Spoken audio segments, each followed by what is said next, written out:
उस स्थिति में अंग्रेजों ने जब बहस की ब्रिटिश पार्लियामेंट में और ये कहा कि हमें भारत में फिर से जाना है और भारत को फिर से लूटना है, तो कैसे संभव है?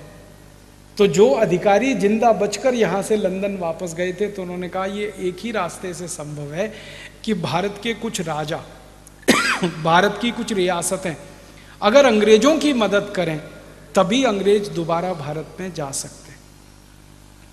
फिर ब्रिटिश पार्लियामेंट में बहस हुई कि कौन कौन से राजा हैं भारत में जो अंग्रेजों की मदद कर सकते हैं, कौन कौन सी रियासतें हैं जिन पर हम भरोसा कर सकते हैं। तो अंग्रेजों की संसद में एक सूची बनाई गई, उस सूची में सबसे पहला नाम सिंधिया परिवार, सबसे पहला ब्रिटिश पार्लियामेंट में सबसे पहला नाम आया। और सिंधिया परिवार के बारे में अंग्रेज अधिकारियों ने कहना शुरू किया कि ये तो इतना अच्छा परिवार है हमारे लिए, हम इन पे हमेशा भरोसा कर सकते हैं। एक अंग्रेज कह रहा है कि हम अपने पे जितना भरोसा नहीं कर सकते उससे ज़्यादा सिंधिया परिवार पे भरोसा कर सकते हैं। इस परिवार की हमें जरूर मदद मिलेगी, हमें भारत वापस चलना चाहिए। दूसरे परिवार का नाम आया ब्रिटिश पार्लियामेंट में जिससे अंग्रेजों को बहुत मदद मिले, पटियाला राजघराना। आप जानते हैं कैप्टन अमरिंदर सिंह का नाम आपने सुना है, जो पंजाब का मुख्यमंत्री रहा, वो उसी राजघराने का है, पटियाला राजघराना। दूसरा नाम उनका आया। तीसरा नाम आया जींद के एक राजा का, हरियाणा में एक रियासत हुआ करती थी जींद, वहां के राजा का नाम था। चौथा नाम आया हैदराबाद के निजाम का, सालार जंग का। ऐसे करके अंग्रेजों ने 20-25 नाम छांटे। इनके नाम ब्रिटिश पार्लियामेंट में दर्ज हैं, बहस में दर्ज हैं कि ये वो परिवार हैं जिनसे हमको मदद मिलेगी। फिर इन सब परिवारों को अंग्रेज सरकार की चिट्ठी आई, वो चिट्ठी की कॉपी भी वहाँ रखी हुई है जिसमें लिखा गया कि आपने हमेशा अंग्रेजों की मदद की है, अब फिर हमारी मदद कीजिए, हम भारत को फिर से आना चाहते हैं लूटने के लिए, गुलाम बनाने के लिए। तो इन परिवारों की तरफ से जो चिट्ठियाँ गई वो बहुत ही शर्मनाक है। सिंधिया परिवार से चिट्ठी गई, उसमें कहा गया कि हम तो हमेशा से आपके हैं, आप बिल्कुल शक मत करिए, आप वापस आइए इस देश में, हम आपको अपनी सेना देंगे, पैसे देंगे, आपको जो चाहिए वो मदद करें। ये जो हैदराबाद का निज़ाम था, इसने चिट्ठी भेजी, उसने कहा मेरी पूरी सेना आपके लिए है, मेरा पूरा खजाना आपके लिए। जींद के राजा ने कहा सब कुछ मैं आपको न्यौछावर कर दूंगा। तो ऐसे 20-25 राजघराने इस देश में निकले जिन्होंने अंग्रेजों को मदद करने की कसम खाई, और उनकी मदद से अंग्रेज दोबारा इस देश में आए और दोबारा फिर इस देश के क्रांतिकारियों को उन्होंने कत्लेआम किया भारत के कुछ राजाओं की सेना की मदद से। और वो कत्लेआम करने के बाद इस देश पर फिर से अंग्रेजों का राज्य स्थापित किया उन्होंने।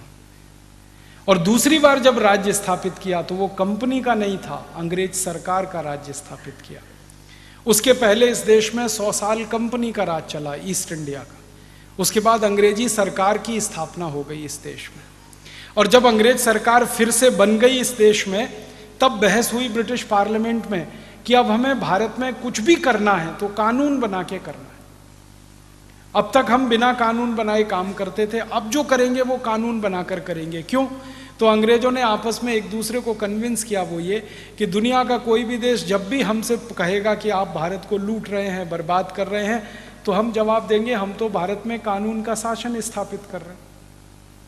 अब उसमें भारत की लूट होती है तो हम क्या करें? अंग्रेजों की चालाकी देखिए कि आपको सीधे लूटेंगे तो बदनामी होगी, कानून बना देंगे लूटने का तो बदनामी नहीं होगी। लूटना तो आपको है ही। इसको ऐसे समझिए कि कोई आपकी जेब काटे तो आप चिल्लाओगे मेरी क्यों जेब काट रहा है। फिर अगर वो जेब काटने का कानून बन जाए इस देश में और कोई व्यक्ति जेब काटे तब आप क्या चिल्लाओगे? कानून बन गया, वो तो कानून का पालन हो रहा है, भले आपकी जेब कटे उसमें।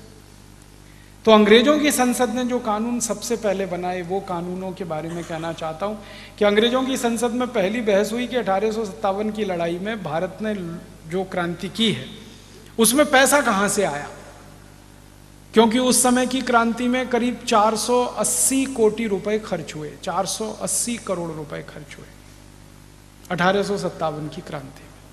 और ये कोई छोटी मोटी रकम नहीं थी। अगर इसको आज के हिसाब से समझना हो तो 300 का इसमें गुणा करना पड़ेगा, क्योंकि रुपए का अवमूल्यन उतना हो चुका है तब से। इतनी बड़ी रकम इकट्ठी हुई थी 1857 की क्रांति में पूरे देश में। तो अंग्रेजों ने इस पर बहस की कि ये पैसा दिया किसने। तो अंग्रेजों के कुछ अधिकारियों ने कहा कि उद्योगपतियों ने दिया, व्यापारियों ने दिया, किसानों ने दिया, कारीगरों ने दिया, ये सब लोगों ने पैसा इकट्ठा करके क्रांतिकारियों को दिया। तब अंग्रेजों ने तय किया कि अब भारत में ऐसा कानून बना दो कि आगे कभी भी किसी क्रांतिकारी को लोग पैसा ना दे पाए और लोगों के हाथ में पैसा रहने ही नहीं पाए, सारे पैसे उनके हाथ से छीन लो। तो भारत के लोगों से पैसे छीनने के लिए, धन छीनने के लिए सबसे पहला कानून इस देश में बना, उसका नाम है इंडियन इनकम टैक्स एक्ट। और अंग्रेजों ने जब ये कानून बनाया तो आप हैरान हो जाएंगे ये जानकर कि इंडियन इनकम टैक्स एक्ट जब उन्होंने बनाया 1860 में और इसको लागू किया पूरे देश में, तो रकम कितनी छीननी है, धन कितना छीनना है, तो अंग्रेजों ने कहा 97%। ब्रिटिश पार्लियामेंट ने तय किया, माने कोई हिंदुस्तानी 100 रुपए कमा रहा है किसी भी व्यापार से, तो उसमें से 97 रुपए इनकम टैक्स में ले लेना है, माने उसके पास सिर्फ 3 रुपए बचेंगे। फिर अंग्रेजों ने एक दूसरा कानून बनाया कि कोई कमाई करेगा तो कमाई तो तब करेगा जब कुछ सामान पैदा करेगा, उत्पादन करेगा, तो उत्पादन पर कर लेना है उनसे, सेंट्रल एक्साइज ड्यूटी। और ये अंग्रेजों ने लगाई 350%। 100 रुपए का सामान पैदा करो तो 350 रुपए अंग्रेजों को दो टैक्स में। फिर अंग्रेजों ने तय किया कि कोई व्यक्ति सामान बनाएगा तो बेचेगा जरूर, तो बेचने पर उससे टैक्स लेना है। तो उन्होंने एक टैक्स बना दिया, सेंट्रल सेल्स टैक्स, केंद्रीय बिक्री कर। वो 180% से 250% होता था। फिर अंग्रेजों ने तय किया कि सामान बनाएगा तो कर भरेगा, बेचेगा तो टैक्स देगा, बेचकर मुनाफा कमाएगा तो टैक्स देगा, सामान को बेचने के लिए एक गांव से दूसरे गांव में जाएगा फिर टैक्स लेना उससे। तो वो टैक्स क्या क्या है? अंग्रेजों की बनाई गई सड़क पर से जाएगा तो रोड टैक्स लेना, अंग्रेजों के बनाए गए पुल से जाएगा तो टोल टैक्स लेना, जिस गांव में सामान बनाएगा म्युनिसिपल कॉरपोरेशन का टैक्स लेना। ऐसे कर करके उन्होंने सारे टैक्स के कानून ला दिए इस देश में। उद्देश्य क्या था? एक ही उद्देश्य, भारतवासियों से पैसे छीनने हैं, भारतवासियों से धन छीनना है, संपत्ति छीननी है और उसको लंदन लेके जाना है। जब ये कानून लागू हो गए, इंडियन इनकम टैक्स आ गया, सेंट्रल एक्साइज आ गया, सेंट्रल सेल्स टैक्स आ गया, रोड टैक्स आ गया, टोल टैक्स आ गया, म्युनिसिपल कॉरपोरेशन का टैक्स आ गया, 20 तरह के टैक्स उन्होंने लगा दिए। तब लूट और ज्यादा हो गई इस देश की, और उस लूट का दुष्परिणाम ये निकला कि धन तो सारा लंदन चला गया, इस देश के सारे उद्योग खत्म हो गए। क्योंकि किसी उद्योग पर आप 350% एक्साइज ड्यूटी लगा दोगे तो कितना महंगा कर दिया आपने उस सामान। फिर सेल्स टैक्स लगा दोगे, फिर इनकम टैक्स ले लोगे, फिर रोड टैक्स ले लोगे, फिर टोल टैक्स ले लोगे। अल्टीमेटली दुष्परिणाम यह हुआ कि भारत की वस्तुएं महंगी होती गई और वो वस्तुएं बाजार में बिकना कम होती गई, तो भारत का एक्सपोर्ट खत्म हो गया, निर्यात खत्म हुआ, तो दूसरे देशों से जो सोना चांदी आता था वो बंद हो गया और धीरे धीरे आमदनी इस देश की घटती गई, घटती गई, घटती गई। आज भारत की हैसियत दुनिया में ऐसी है कि 200 देशों में सबसे गरीब देशों में भारत का नंबर आता है।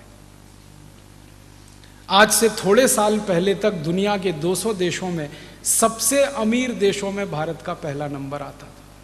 इतना परिवर्तन हो गया। अब मैं कहना चाहता हूं आज की बात कि अंग्रेजों ने तो इनकम टैक्स लगाया, सेंट्रल एक्साइज लगाया, टोल टैक्स लगाया, रोड टैक्स लगाया, हाउस टैक्स लगाया, कॉरपोरेशन टैक्स लगाया, सारा धन लूट के लंदन ले जाने के लिए। वो विदेशी थे, लूट का सारा धन लंदन लेके जाना है, ये उनका घोषित उद्देश्य था। वो कोई सेवा करने नहीं आए थे इस देश में, कोई धर्मादा खाता खोलने नहीं आए थे। अब होना क्या चाहिए था? 15 अगस्त 1947 को आज़ादी आई, तो आज़ादी आते ही लूट के जितने कानून अंग्रेजों ने बनाए टैक्सेशन के नाम पर, वो सब खत्म होने चाहिए थे, सब कानून जला देने चाहिए थे। लेकिन आज़ादी के 62-63 साल के बाद भी वो सारे कानून लगे हुए हैं इस देश में। इनकम टैक्स भी है, सेंट्रल एक्साइज टैक्स भी है, सेल्स टैक्स भी है, बस नाम बदल गया है value added tax. Road tax भी है, टोल टैक्स भी है, कॉरपोरेशन का टैक्स है, हाउस टैक्स है, प्रॉपर्टी टैक्स है। बस अंतर इतना है कि गोरे अंग्रेजों ने जो टैक्स लगाए थे वो 23 थे, काले अंग्रेजों ने जो टैक्स लगा रखे हैं वो 64 है, 64।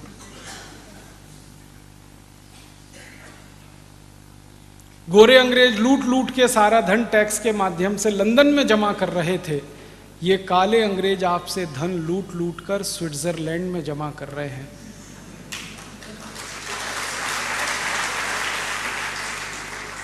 देश में कोई बहुत परिवर्तन नहीं आया।